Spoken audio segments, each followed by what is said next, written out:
Hello, everybody. If a few people have been watching these recordings, so I'll keep doing them. Let's start off with what's happening next week for Module 8. And a thing to keep in mind with Module 8, because you're thinking about critical peer review in Module 8, is you're going to be writing about it again in Module 10. And Module 10 has an assignment in it that has something like, I don't know, 14 rubric categories. It's cruel and unusual punishment because my grades have to be in by Wednesday of that week.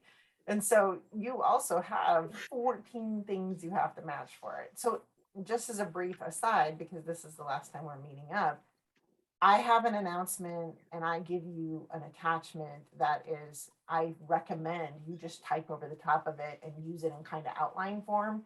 Because when they make an assignment that has 14 rubric categories, they're not really looking for the flow of your essay writing capability. They really want to know the answers to specific things. And so I give up on the whole paragraph form and say, here, I've broken it out for you by rubric categories, just do it this way. So I highly recommend you, when the announcement drops, which will be, midnight in what, 2 weeks, right? 1 week, midnight in 1 week, just use the attachment that's in there and type over the top of it. It'll be easier for you. It'll be easier for me.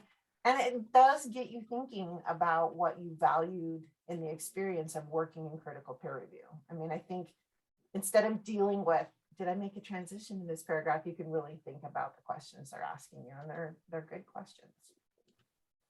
So speaking of which, so for the journal this week, and I'm going to pop this into the chat after this, and I'll put it in the description as well, because I've broken it out. I don't know if the formatting will stick, but I've broken it out into bullets so that you can see everything that you have to do this time. So you're supposed to be thinking of constructive peer review, and it's, how has your perspective changed about peer review?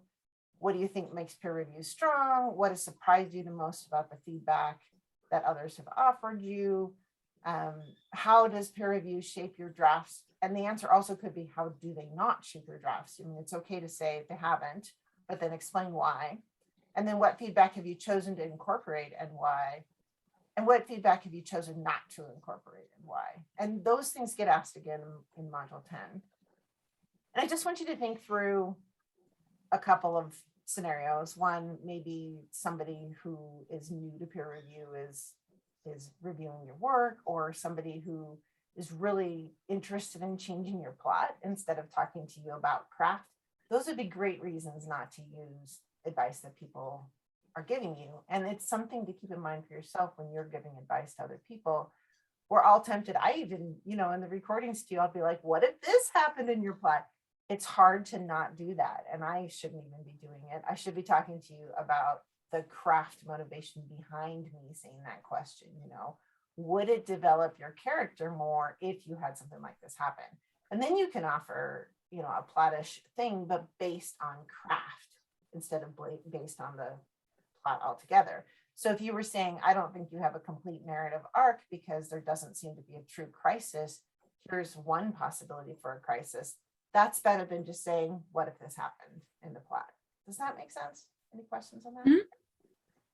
Good, great. And then also in your critical peer review that's happening again. So remember, Sunday, upload your draft, cut and paste your draft into the initial post for the 8-1 critical peer review. So remember to do that on Sunday.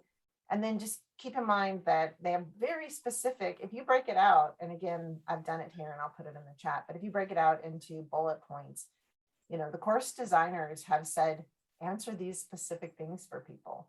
And yes, please do answer their questions as well, but they're very specific to ensure that everyone receives feedback. Do not respond to a post that already has 2 reviews. I would just say, if somebody already has a review, go look for somebody that doesn't have one first. And then if everybody has a review, go back and, fill everybody up to 2. And then if everybody has 2, go beyond that. And then in your responses, you're supposed to describe the areas that seem the most effective, and it should focus on the elements of fiction that are being used in the final project guidelines and rubric. Use concrete examples as well as the explanation. And that is, for the course designers, that's a euphemism for quote from the person's work, which you all are doing, but I'm going to say it in case somebody watches the recording. And describe like details of setting, maybe strike you, whatever, like whatever is working for you. Say, hey, right here you said, this was as soft as my childhood teddy bear. That's my favorite example. This figurative language, this sensory detail, both really work for me because it evokes an emotion for me, something like that. And then describe areas where the story is less affected and offer at least 2 concrete suggestions. And again, that's craft suggestions, you know, and if you want, that's a place you could also quote from their story, but that's not as critical as talking about where it's effective. And the thing about that, and the reason the course designers are using these euphemisms about concrete examples, which is also the other euphemism about using experts to bring in, and you should be quoting from them, all of it is to make all of you pay attention to the language that they're using. You know, how does a author effectively do something? How does an expert talk about improving craft? All of this is a way for you to say, here is how language is working both in creative writing and then in the ways we talk about creative writing. Questions about that? And then y'all are great at this, but you're also supposed to respond to the people who review you and say thanks, of course, and resist the urge to explain the story to them. You could ask follow-up questions, but explaining. So in a workshop, for example, in Bennington, the workshop style for every one of my workshops was you as the author sat and listened to what everybody had to say to you. You weren't allowed to speak back. You weren't allowed to make excuses. You weren't allowed to explain what they didn't understand. And I think the reason behind this rather cruel form that most workshops use is that your writing goes out in the world and you're not there to explain it. And so the most important thing for you is to know that you don't have the opportunity to explain your writing to somebody who's reading it independently of your presence, to one, anticipate what they might not understand, but also understand that your writing takes a life of its own once it leaves your hands, and you can't control the way people read it. We talked about contingent reality and how we each bring our own experiences to reading. And once somebody brings their own experience to your work, you know, something different will happen for them. And that's the magic of writing anyway, right? Okay, any thoughts on it? Any thoughts? You all are over here. I have this new camera. This is It's been really hard. I mean, I've explained some things to you, but it's been really hard for me to not explain. So I hear what you're saying, and I didn't think about that it does take on a life of its own later. So put as much as I want or don't want people to explain, and everything else is their responsibility, kind of. Yeah, and as somebody who's a bit of a control freak right here, right? You saw me trying to make reservations. It's tough for those of us who like to control narratives to realize that we don't control them. Once that, you know, empty nest syndrome happens, it takes on its own life. And in a lot of ways, we can be really proud of it. That one piece that I offered for you all to read, it's either in my bio information or it was the first announcement, that divorce piece that happened in the Line literary review that I wrote about, First Unbecoming is what it's called. That one, boy, I had some great friends write and say things that I didn't expect, and they were really nice. Places in the piece were meaningful to people that I didn't expect. So the life it took, I got to be proud of. It was like, oh, I raised you right. But that doesn't always happen, right? And I just have to be prepared for that. Yeah, I was really lucky in that. So I majored in creative writing for my undergrad as well. And that was the same way that my undergrad workshops worked, that you weren't allowed to speak at all unless you were answering very specific questions. And it was terrifying. And at first it was an absolute nightmare, but I found that it really helped me see how other people looked at my writing. Yeah. Yeah. And so, I just want to encourage all of you to kind of free up your feeling about it and find out what people get from your work. And then it's your responsibility to say, oh, I really want to see if I can shift that understanding away from my work. I do want to guide the readers in this direction. And you may be able to, you may not. It's just how it is. Well, so I wanted to do something a little different. Oh, I should cut and paste this into the chat before I forget, shouldn't I? And then I wanted to do one little different thing. And this is something we do in Birch Bark at our mix and meets, which is we will have kind of inspiring flash work. Why is it not pasting in there? Trying again. That we read. Huh. Why is it not paste? Can't I cut and paste into? Usually I can. I'm going to try one more time.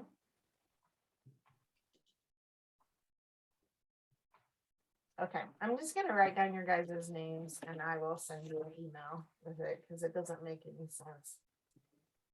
Kai, Sarah, Lauren. Okay. I will email you what I have here, everything that I have here that we do today, and you'll have it for your reference. So we normally have an inspiring sort of flash work that we work from. And here's somebody that I admire so much. Her name is Sarah Freligh, and it's Freligh, but also you'll get this in here. And she wrote this poetry book called Sad Math that if you're not a poetry person, you still should get it and read it. It's amazing. She used to teach at SNHU, so they've had some pretty incredible people teaching at SNHU. And she won the 2014 Poetry Prize. She has, this year she has a couple more pieces going into the best microfiction of 2022, 2021. Anyway, she's really successful and very good at what she does. And her poem Wondrous, if you've not heard it before, it's the one that references E.B. White and Charlotte's Web. It's the title is Wondrous. She's Sarah with an H, Freligh. And you just must Google it and read it. And if you don't come close to crying, re-examine your heart. So she has this flash fiction that has some lovely repetition at the beginning of each paragraph. And you'll understand where the beginning of each paragraph is as I read to you. And it's called We Dive. And I'm reading you flash fiction because this is also the amount of time that you have to write in 6 minutes. And it'll help you see the way that a narrative arc can happen under such a short period of time. And, she obviously is polished on this, but this is the kind of thing that can emerge for you. We Dive by Sarah Freligh. Age 12, we dive and dive. For the girl playing dead by the drain in the deep end of the pool. For the pennies we toss in the water by the lifeguard's chair. From the diving board, 3 steps, the hurdle, the launch. We come up for air long enough to eat lunch, cheeseburgers and fries drowned in a murder of ketchup. Our bellies, humped and rounded, push against the elastic of our bathing suits as we dive and dive and dive. At 14, we lie in the gutters of the swimming pool, basting our bellies in baby oil and the occasional wavelets of cool that slop up when someone dives in. We pick at burgers without buns, drink cans of Tab poured warm over ice that cracks like knuckles. We learn about calories and fat from the high school girls who shout warnings across the humid locker room. Sometimes we dive, but only at the end of the day. At 18, we arrange chaise lounges and serve up the buffet of ourselves, tasty swell of breasts basted to brown, a feast for the boys teeing off on the first hole. Later, we pull out hand mirrors and paint alien faces over our own eyes and lips, wait by the 18th green while they putt out.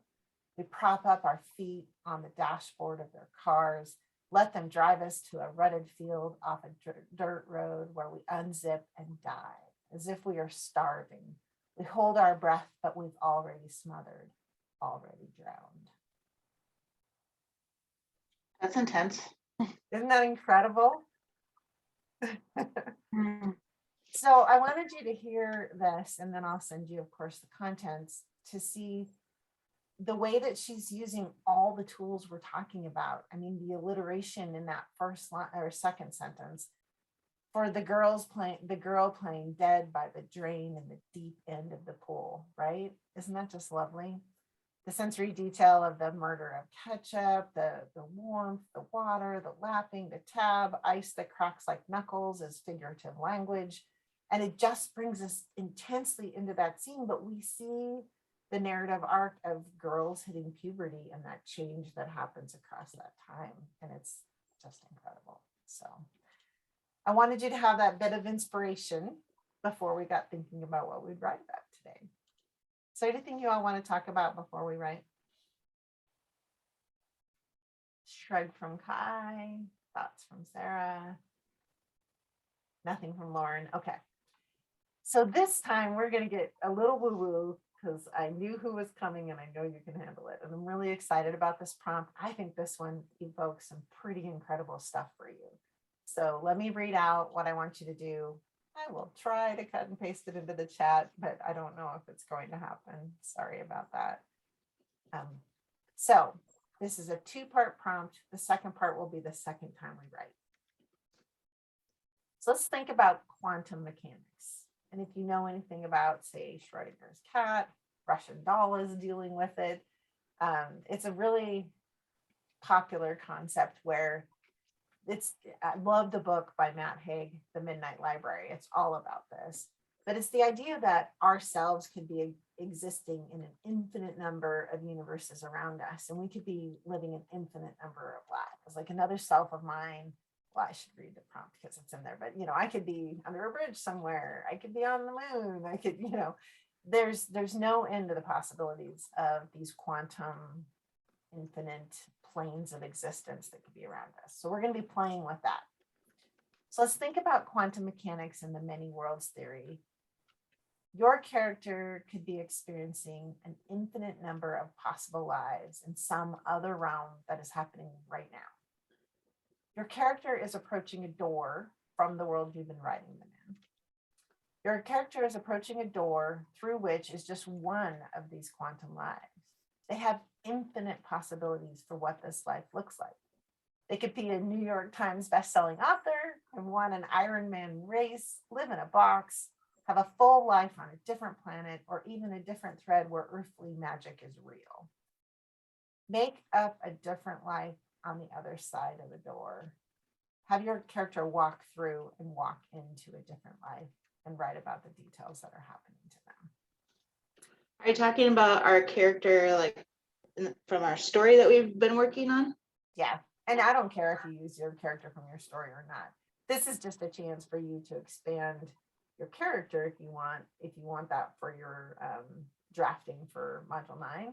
But you can do you could write this about yourself. I mean, I don't care how you express this. I mean, my rule, I just want writing to happen, right? So use it however you want. I've focused it towards your characters because it's a great way to explore their personality and see what other possibilities would exist for this sort of finite person with infinite possibilities. It's up to you. So basically, to summarize, your character or you or another character is living this life. They walk up, open a door, and step into another one. What's it like? We have how many minutes? 6. Okay. Okay, everybody, I'm getting ready to start the timer. On your marks, get set, write.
You have just over a minute left.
Okay, everybody, time is up.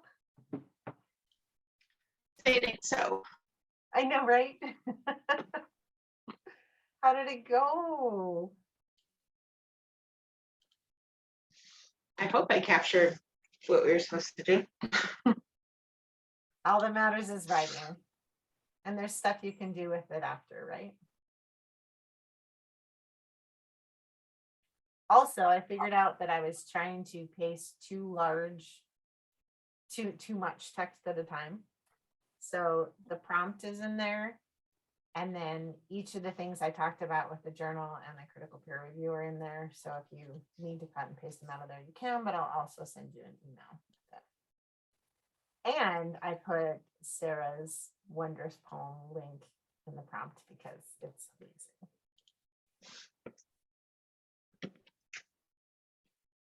Tell me a little bit about your process, how things went. Did it change what we were doing to have read something to begin with? And then how did it go with what I recommended?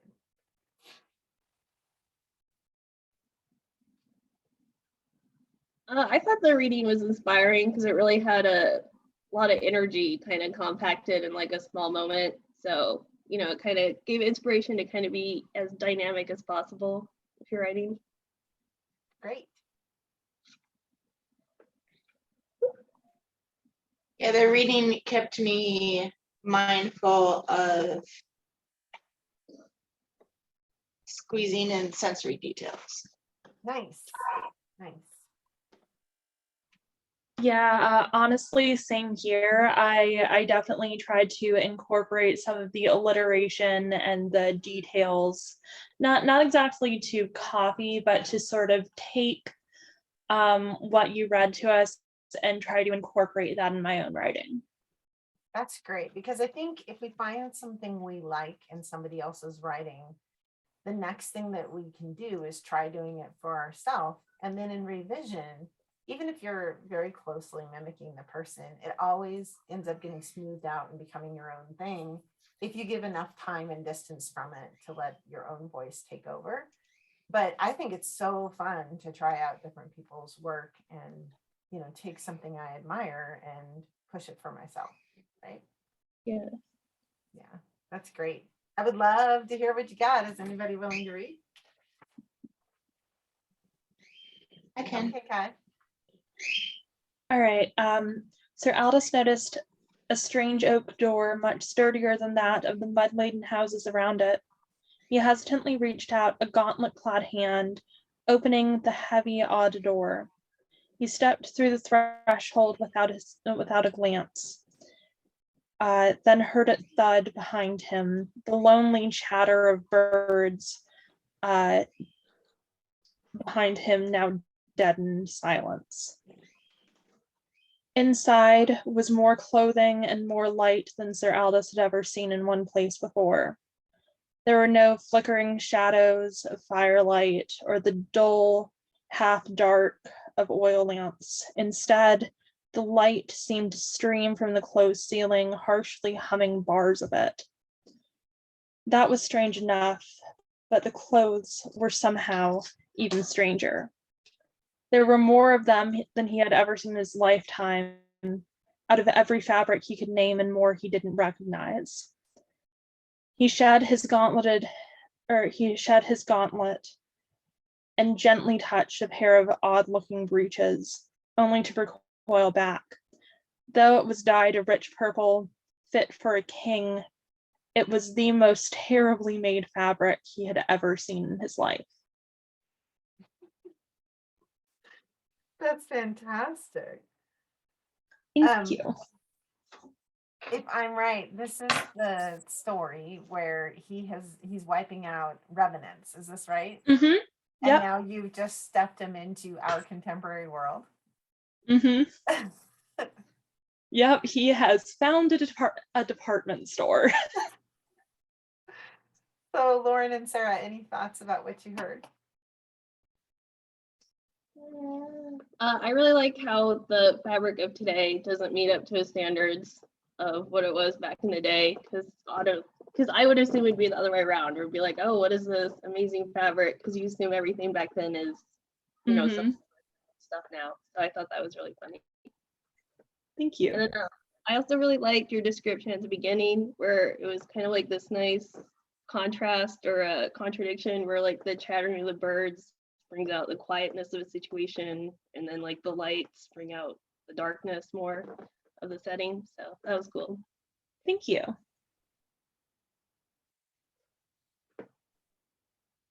I don't have a lot extra to say, but in remembering the first time that I heard you write during our first session here, I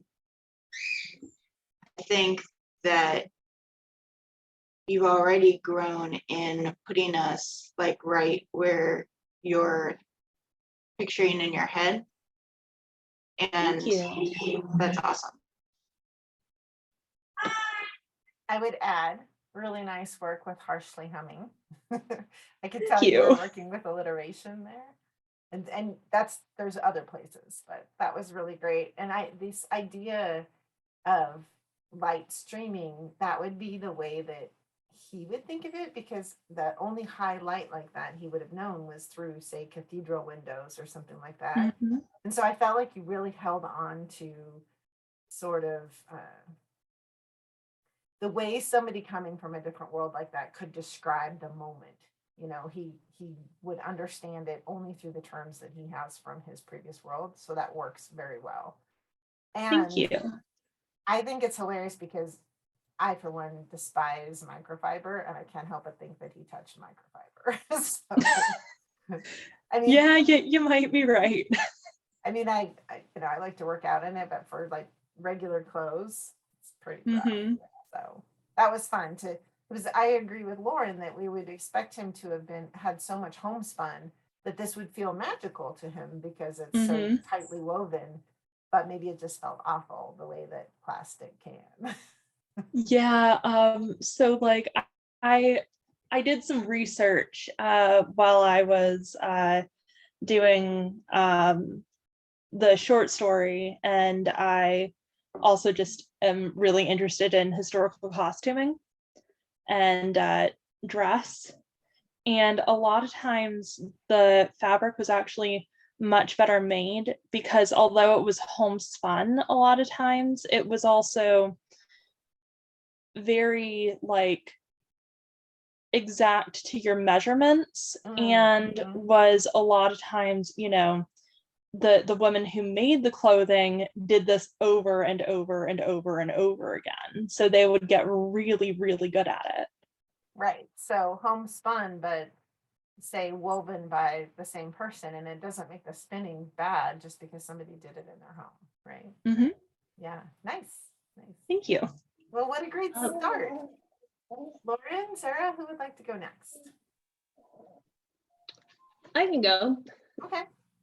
Well, just quick to add to Kai's, I guess, if you're going to take that story further, it might be interesting to talk about colors, because I always find it interesting too, like the dyeing process is so different. So what the colors like. For mine, spun off in a different direction where I kind of use myself than other than my character. Mhm. So here goes. Multitasking is a saving grace of a busy housewife. The clock is a stopwatch that cruelly cites the items on my to-do list before I have a chance to touch them. But good news, the late night infomercial tells me as I cradle the baby with one hand while trying to type on the phone with the next. Step through one of our doors and you can be the version of yourself with 3 hands, all ambidextrous. I sprint through the door the second the telemarketer accepts my credit card, and since the portal sends me into my living room. On the other side, my living room is a spot. On the other side, my living room is spotless. My third arm has the elastic reach of Stretch Armstrong. I can finally get that dust spot on the ceiling that's been haunting my thoughts. My baby giggles as I shake his rattle in the living room while doing the dishes in the kitchen.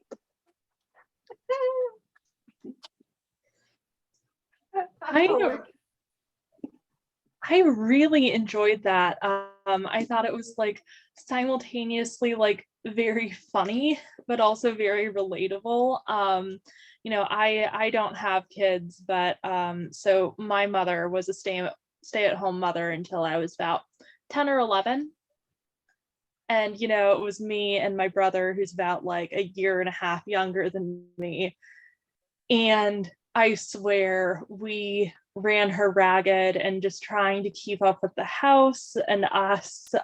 She definitely would have wished she had a third hand. And even if it was like a shady telemarketing thing or infomercial thing, she absolutely would have done that. Yeah, and I want to waste the opportunity to have a situation like that on a fictional character. I wanted that opportunity for myself, so. Mhm. Thoughts, Sarah? I was gonna say that is fun because it's kind of like the reality we wish we were in. And so I thought it was just fun. My very favorite part about it is already fantasy, right? Because you're gonna have a third hand, but it had elastic stretch, like Stretch Mhm. Armstrong, and in fact, it sounded like all the hands got that because one's doing the dishes, one's cleaning the house, you know, getting the dust spot, and one's shaking the baby, and that's fantastic. I almost would expect you to go for 4 hands. Why not, right? I mean, you know, why only I think one if I more? had more time, I would have gone with more hands, but. Yeah. And then And Bruce, Mhm. you want to hear a stupid thought that I had, which was, I mean, dumb because it's unrelated to your piece, except for that it is. So ambidextrous means 2 hands, right? Oh, right. Yeah. So, but maybe dexterity. I mean, that's something that would come in editing. But I was just like, oh, hold on, and I got hung up in thinking what ambidextrous meant. So if you were to do something more with the story, you would want to change out the ambi part of it, and tree or something. I don't know. Right, okay. Yeah, and so this is the kind of story, especially approaching Mother's Day, that there's places that might be interested in that type of fun thing where you're imagining a different world. But what was lovely about it is it was right next to your world. You wanted your world with just a little more ability to handle your world, right? Mhm. And that's just worth thinking about, especially when And we'll like, go to this second part. And like just to comment a little bit more, I really loved that one spot of dust that she can't reach, because not only was it a great like concrete detail, it's also like, I swear, when I dust, so in my like living room, I have these really tall built-in bookshelves, which are wonderful and I love them, but they are always dusty on the top 2 because I just can't reach them. Yeah, and which one of us hasn't had a corner, with dust in it where you're just like, ah. But I have a tall husband, so I try to make him do it. Mhm. Oh, that was Yeah, great. I have a tall, sorry. I was just gonna say, I have a tall brother, but he does not clean to save his life, so Right, right. Okay, so Sarah, what did you come up with? Or you don't have to read, of course, but I went also with the concept of like all time existing at the same time. Mm-hmm. Okay. Okay, so getting into a cop car, Cassie sees a shimmering wall, but is thrust into it by the police officer. Since she's going in with the head forward, crouched over position, she stumbles into a world where she is immediately slammed with the smells of dying leaves, burning birch branches, pungent yet sweet. Before she opens her eyes, she senses the heat coming in drafts that shift randomly and quickly based on the wind between those dying leaves. As she opens her eyes, the immediate sting of smoke makes her want to close her eyes tightly, but instead she catches the glimpse of a dancing fire flickering not 3 feet from her. A fire pit. A circle of men and women laughing, drinking, and swapping tales funny only to them. A fire pit. She stepped back into her sweet 16th birthday party. That's as far as I got. Oh, so that's great. The back end tells us that she's gone into the past, so she's older than 16 now. Is that right?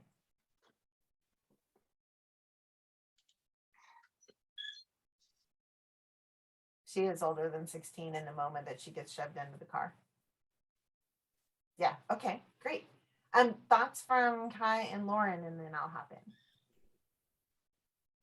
So I really liked the alliteration of burning birch branches, and I also just love that she knows specifically that it's birch. I feel like there's a story there, like within the story. And then I also really like the repetition of dying leaves in there as well. I thought it was really interesting because it shows the difference in not only how old she is, but also potentially the time of year as well. So that's like another clue to the audience of what's going on. Thank you. Yeah, I agree with Kai. I really like the alliteration. And then the thing that stuck out for me is it was like a cop car at the beginning, right? Did I get that right? Mhm. And then with the fire, I was thinking of like, all these news stories you see of all these riots. So it's like this really high tension, kind of scary atmosphere. And then you drop this bomb that, oh, she's actually at a birthday party. So it kind of really sets it up. And then also it makes you wonder that maybe it is, dangerous at this birthday party because she doesn't exactly seem excited to be there, or maybe we'll find out if she's happy or sad to be back at her 16th birthday party. That'd be interesting to know next.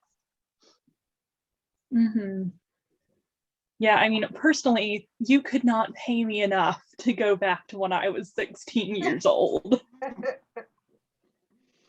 Yeah, me either.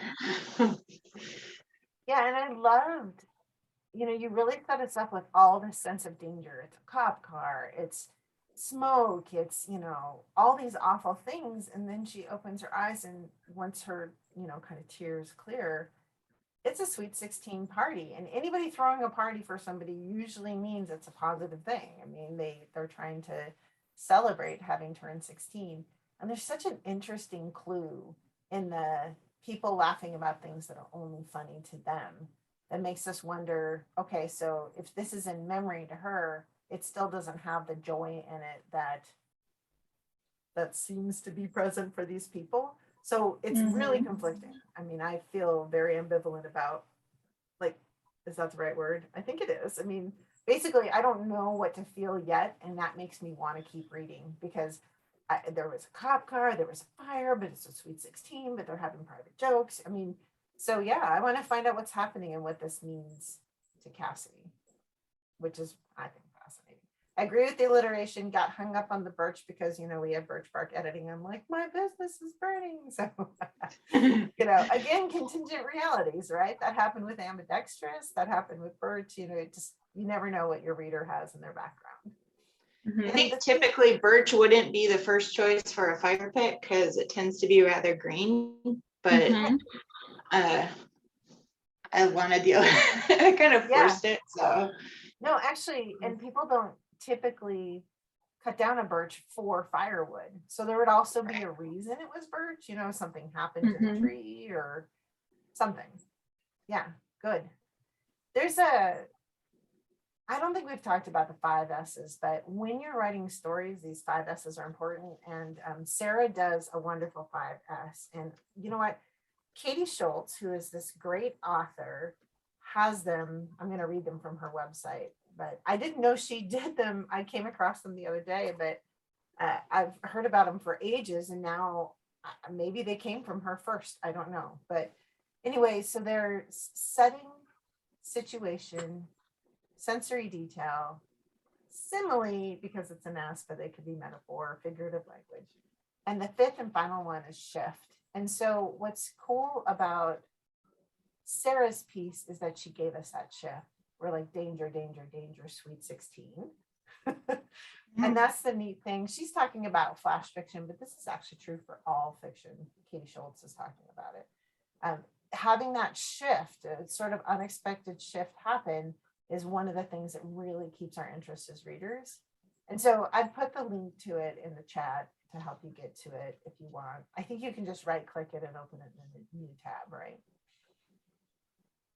Yeah.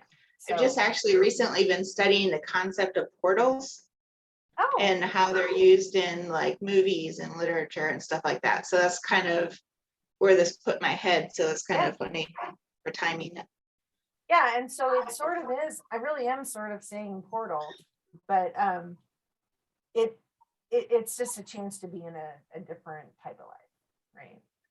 So what is exciting about what we're going to do now for part 2 is we're basically going to turn around and find out what putting our character or ourselves into a different life means when we walk back through that door and look at our own.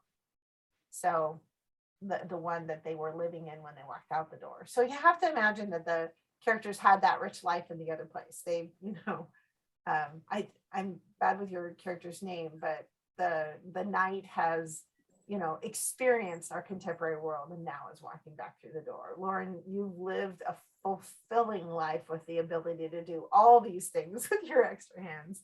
And Sarah, Cassie has gone into the past and it has made her realize something about her own life as she's getting shoved back into that cop car. And so part 2 is your character, or you, has been living the quantum life you chose in part 1. Now make them step back through the door as if they're arriving in their current life you've written for them in the story, or the one that you're having now. Having experienced another world, what do they see now? What do they notice? What surprises them about what they see now that they have lived a different life? And I've figured out how to put it in the, so here it is in the chat. Hooray. Again, they've been living the other life and now they've turned around and they're back on their own and they're stuck there. What do they realize? What has changed? Okay, so on your marks, get set, right.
All right, you've got extra time, so do your best to wrap things up.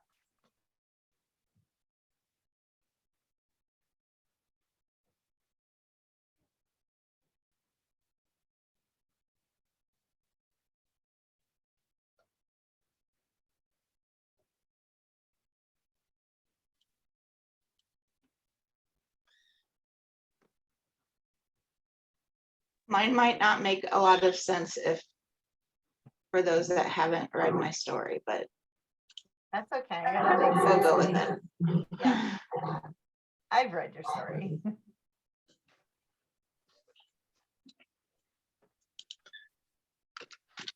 It's brighter outside.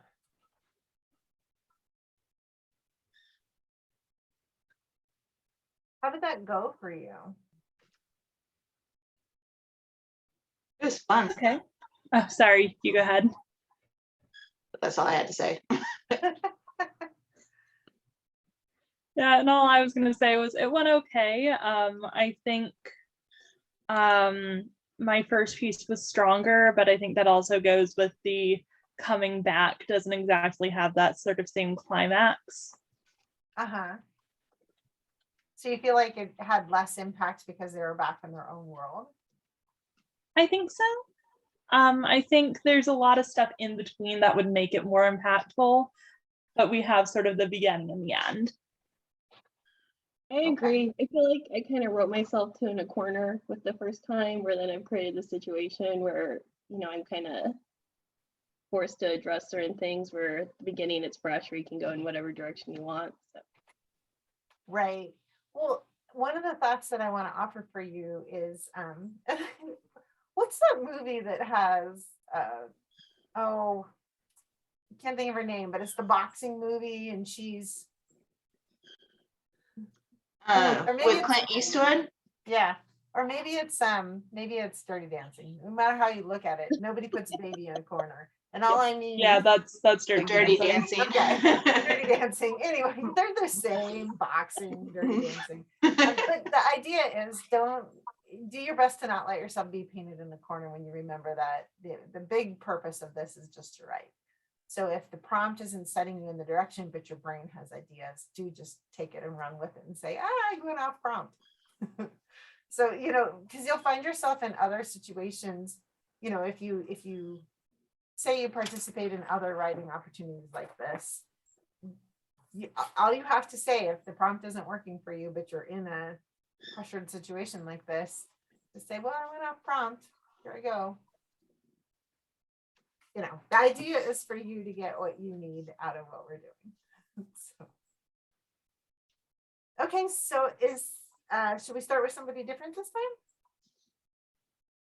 Can I go? Yes, Sarah, please go. Okay. Surprisingly, one of the adults gives her a shot of tequila.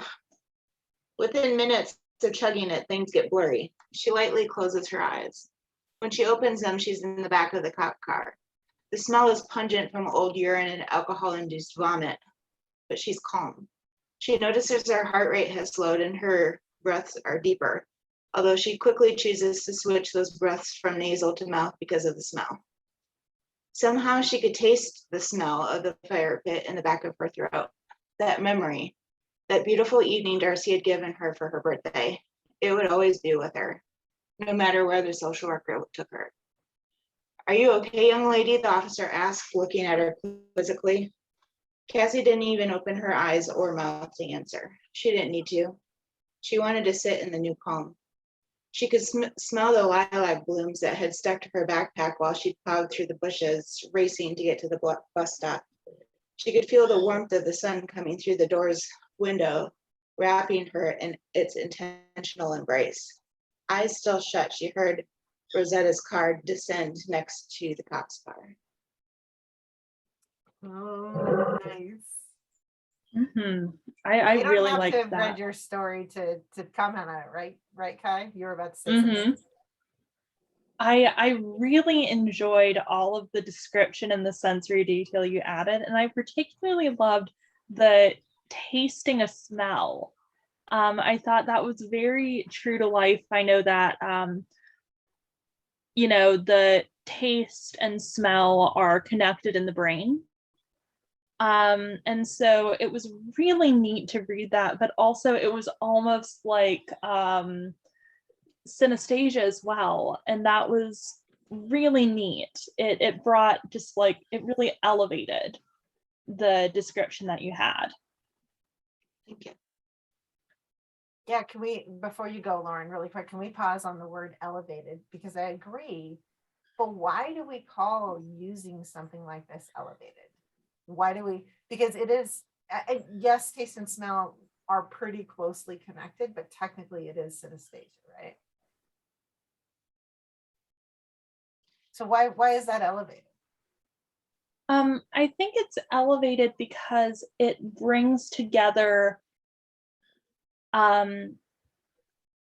something more than the parts. So you could say, you know, she tasted this, she smelled this, and that would be a pretty good description, but combining the two in one experience just is more than the sum of its parts.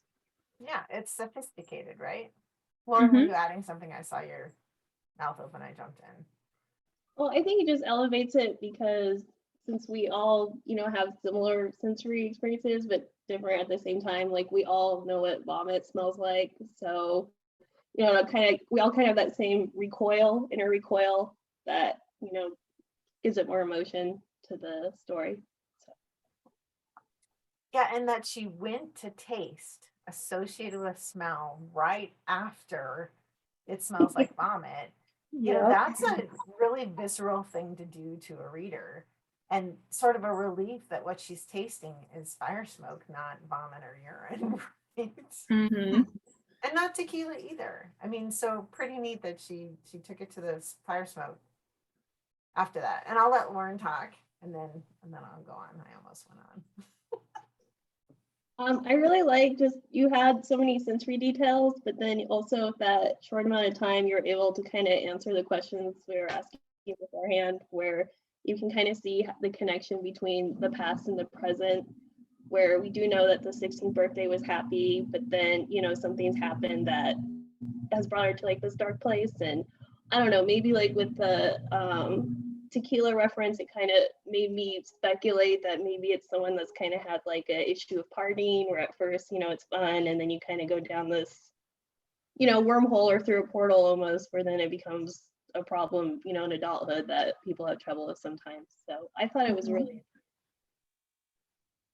Yeah, and so knowing a little bit about the story, I had a couple of thoughts shoot through my head, and I think they're useful. I mean, because you don't have to have her go through a portal to have this be in your story. I mean, she could be having the memory as if she had gone through a portal. You know, you can just make it a metaphorical portal, and you'll be able to, you know, maybe the fact that somebody handed her alcohol at that party is part of the unexplained reason why she's being ripped out of this house. I don't know, but she's been given the gift of her family's love, the foster family that had her, and you show how she is going to. I read this beautiful nonfiction work by a man named John Wolfe, where he talks. It's a Vietnam War one, and he's almost mortally wounded, and he says that the kindness and generosity of a certain person are the vital provisions he needed to survive over the next few months when he gets put on the hospital ship and taken back to America. And so she got vital provisions from this family, and we know that because she feels the warmth of the sun, she smells the lilac, she has this tucked away in her memory to help her now individually, because it's up to her. Again, she doesn't have the support of a family like this. She's being thrown back into the system, and all of that happened in this tiny little piece that you wrote. So I mean, that's super exciting that you could cram all of that in and have the figurative language doing that work for you and the sensory language doing that work for you. I'm very excited about what you wrote. I hope you are too. So do you think that I should try to manipulate it in a way to get it into my story?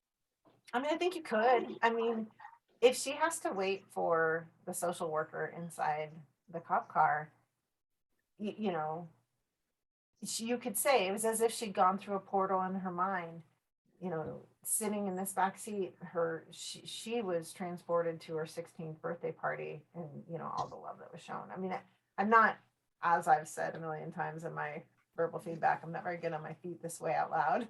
But yes, I mean, you can just make that a metaphorical occurrence. You don't have to put fantasy into your realistic story to have a fantastical moment happen in her mind, right? Yeah, I think it does a lot of work for you, and it gives us a hint about how the future is going to go for her, and a lot of hope for her that I don't know that we necessarily have. And I think that you intend a little hope for her, because she becomes somebody who takes care of herself in a really good way. And so, you know, having a little bit of hope for this young person who's been just screwed by the system would be nice, I think, for us readers who really care about her anyway. Thank you. That's a great start. Who wants to go after that?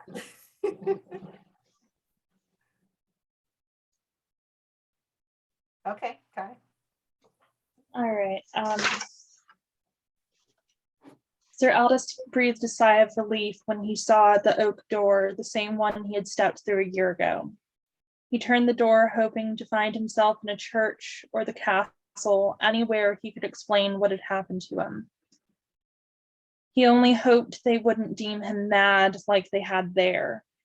He stepped out into the quiet morning of the countryside, the once subtle smell of manure now pungent in his lungs after so long away. There was no one there, only a few cows grazing and a couple dots that might have been homes in the distance. With no horse and no cart and no magic box to call for a rumbling, loud wagon, he began the long walk into the distant town. He wondered idly how he would explain his absence, but even more so his clothes. His feet, usually clad in boots, were in strange fabric that somehow cushioned his feet like a fine pillow. His shirt was incredibly short, emblazoned with words in something resembling the English he knew, but not quite. His breeches, or shorts, as these strange people called them, only went to just above his knee. He felt oddly naked in them now, though he had worn them for a month before.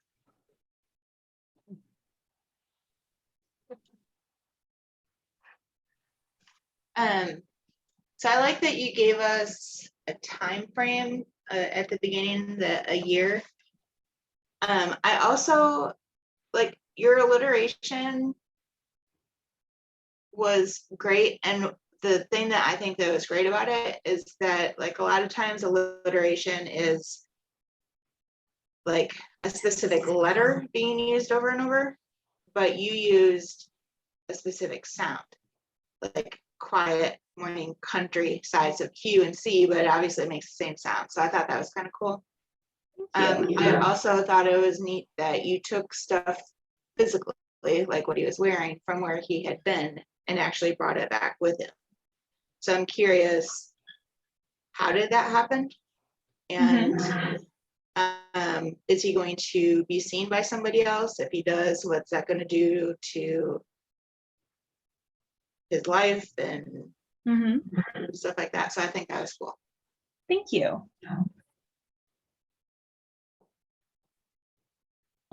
Yeah, I really liked it. I thought it was a really good mix of like comedy and then also drama. I really like the opening where you kind of like the visual of him back home in like this nice nature setting, which would be such a contrast to like a cool department store. So I thought that was really cool. But then, so you think that'd be exciting and like relieving to him, but it's just stressful because now he's afraid that everyone's gonna think he's mad. And then, you know, he's wearing these ridiculous clothes, so you can kind of see where that fear would come from. And it was really funny to visualize what the phrase was on his shirt. You know, in my head, I was kind of thinking it said like YOLO or, you know, like LOL or something. Kind of explain. So I thought it was really cool. Thank you. I was picturing just like a shirt with some sort of meme on it. Star Wars would be great. Right? I mean, considering the world he came from. What I am fascinated by is we don't yet no, he wanted to go back. We know that because he's opening the door hoping, but we're not 100% sure how he feels about it. There's not a magic box. There's not a wagon going to come rumbling up. The conveniences of the other life show through in a way that you can tell that was sort of nice, but also what a relief to go back to the world he knows, the one that he grew up in. And it would be really interesting, as Sarah said, to follow him in this life just to see what did it mean, to be in the future as you chose it, right? I guess maybe one of his linear paths was futuristic. How about that? Because there aren't revenant in our contemporary time, so he could just be a different contemporary time that doesn't have the advances. Yeah. So yeah, and I agree with Sarah. And again, we pay a lot of attention to the ones that you use, like alliteration that goes at the beginning of a word. But we can also think of Emily Dickinson, and when she says "tell the truth, but tell it all slant," there's also slant alliteration. So the alliteration can happen within a word as well, if you want to choose that. Something that you made me think of, Sarah. Thanks.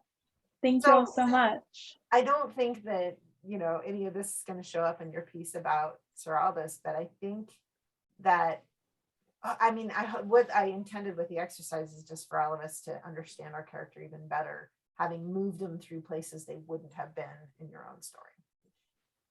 And how do they feel about the world that they're in now that you put them back in it? And I mean, especially for Cassie, I think a lot happened there for her to recognize, sort of what her future is looking like in contrast with a past that she so deeply loves. Cool. So I know, Lauren, I realize that you have a little person who is pushing towards nap time. I'm sorry about the timing for this, but if you feel comfortable reading with him in your lap, we're up for it. Oh yeah, I'm good. Great. Awesome. All right, the 12-piece dinette set I've been polishing crashes to the ground as I'm sucked through the door, shards of ceramic pelting me. I should really clean those up before the baby wakes up. How was your day, my husband asked, returning from work. Fine, how was yours? I reply, not listening to his response. His voice sounds far away as I make my way towards the broom closet. Why don't you sit down for a minute, he suggests, noticing my hair matted with sweat. I swallow 100 protests before complying. He sits down next to me, taking my hand as if we're teenagers in a movie theater. It's been years since we've sat like this. Tell me again about your day, I say, finally ready to listen. Oh, that was lovely. Thoughts, Kai and Sarah? Yeah, so I really enjoyed the little back and forth that you get between the husband and wife, and that, she is absolutely exhausted. She's trying to get everything done now that she doesn't have this third hand to do all the things, but that she's still, trying to maintain that relationship with her husband and trying to be an active participant in their conversations and still build that while she's doing everything else. I thought that was really interesting, and I really liked the line swallowing 100. I can't remember the last word, but I really liked that visual because it's just like it's very visceral, but like very real too. Was it protests, swallowing 100 protests? Yes. Yeah, that was it. Sorry. Yeah, I thought that was really good, and I really liked that. Thank you. I liked that it didn't sound like you had gotten stuck. It sounded natural to me. And I think that like my mind goes to like the conversation was sort of casual-ish, but knowing how overwhelmed she was, there might, like, I can kind of read into the future, like it's not going to stay that way. Probably not anyway, like something's going to blow. And so we're like almost creeping up on the right to the edge of it, and then our minutes ran out. Yeah, that's what I mean when I got stuck is it really didn't create a scene where I could have a real conflict.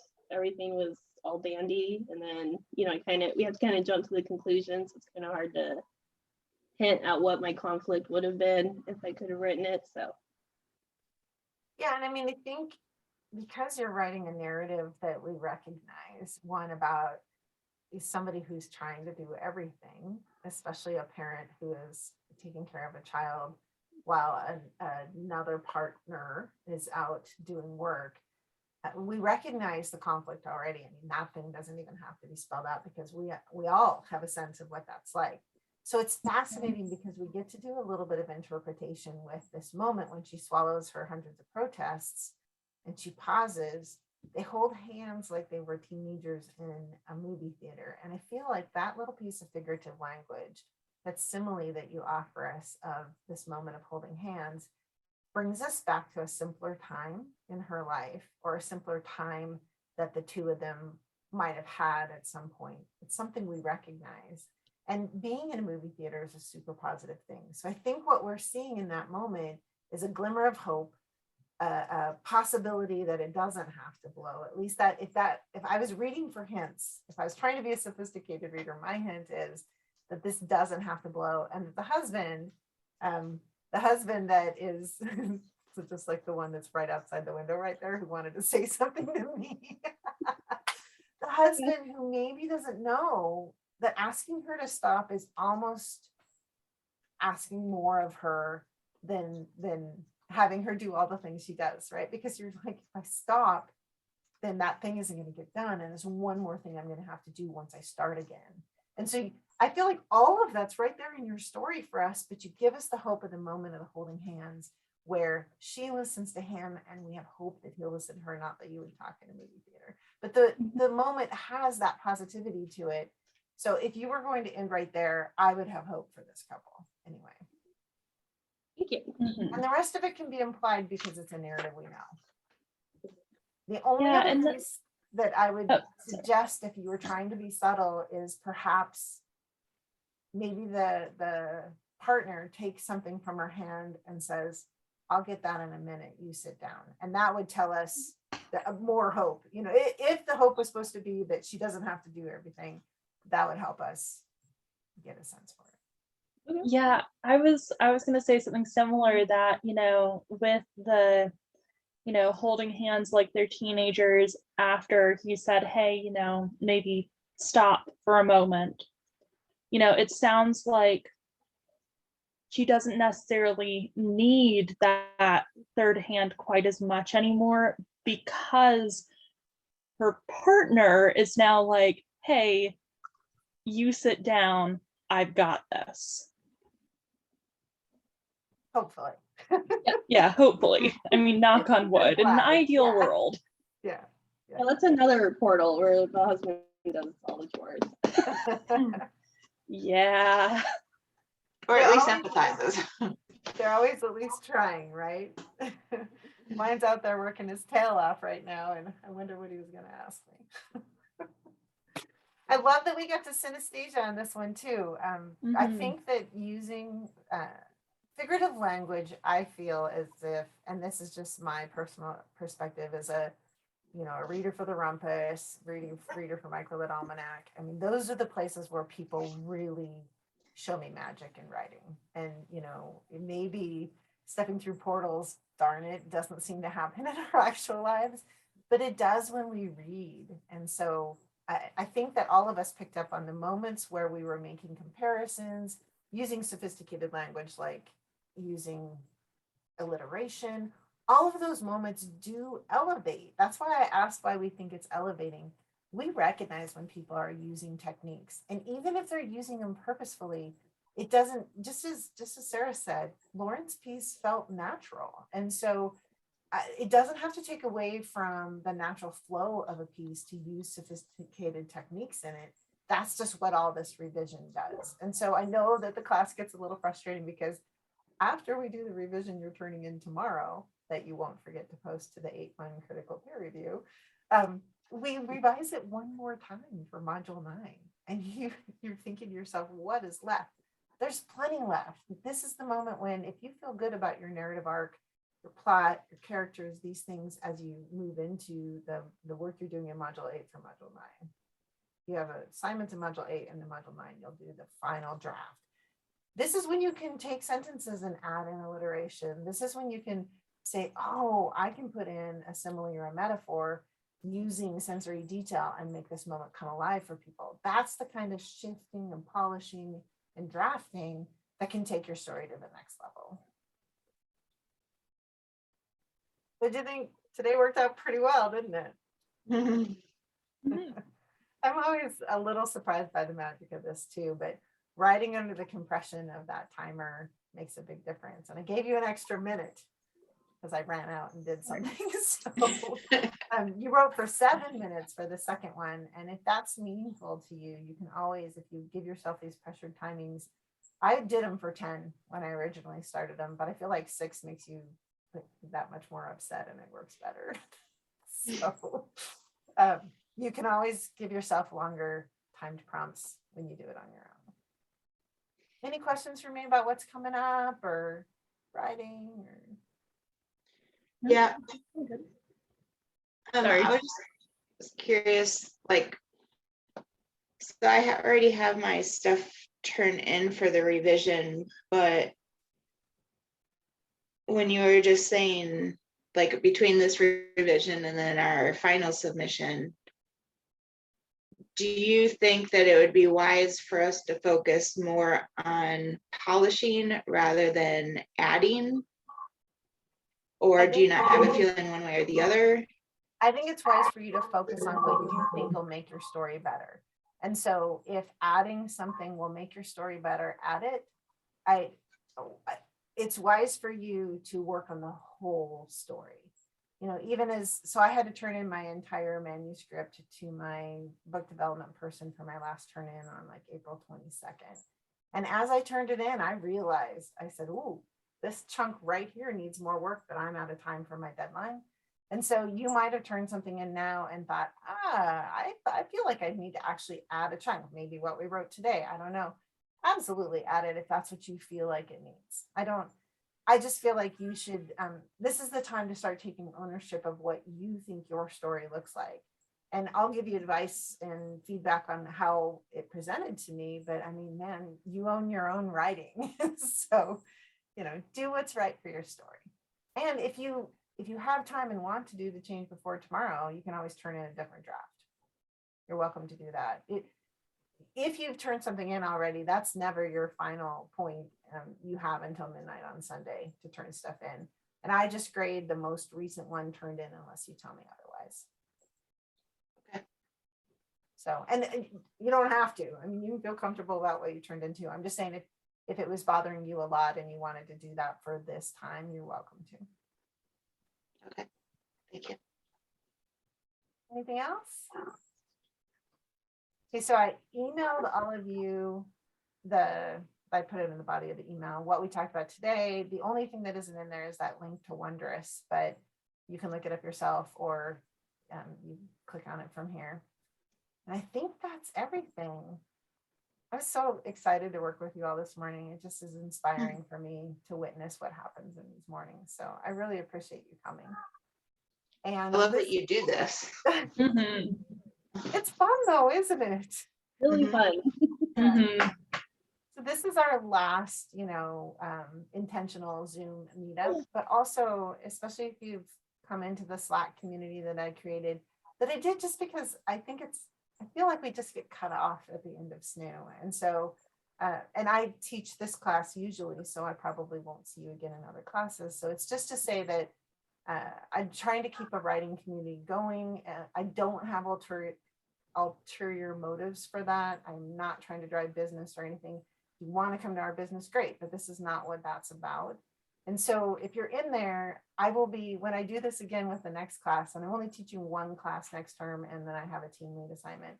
But next term, when I hold these, you're always welcome to come back. And I just put a little notice in the Slack in there to say that it's happening. Nobody came this morning from the alumni, but you'll be alumni and you're welcome back. So if you want to keep coming, you'll recognize the prompts. I recycle, but it doesn't mean something new won't happen working with the same prompts. Great. It's been Sounds so great. lovely to meet you in person. Good luck as we move forward. I'm always accessible, and if you ever, need to talk to me one-on-one or do this, have another Zoom or have a phone call or whatever, I'm always available. Well, I mean, within reason. We can make an appointment. Okay, Awesome. Thank everybody. you. Bye. Take care. Yeah. Have a great weekend. I can't wait to Yeah, meet you too, Lauren. you. Bye. All right. Bye.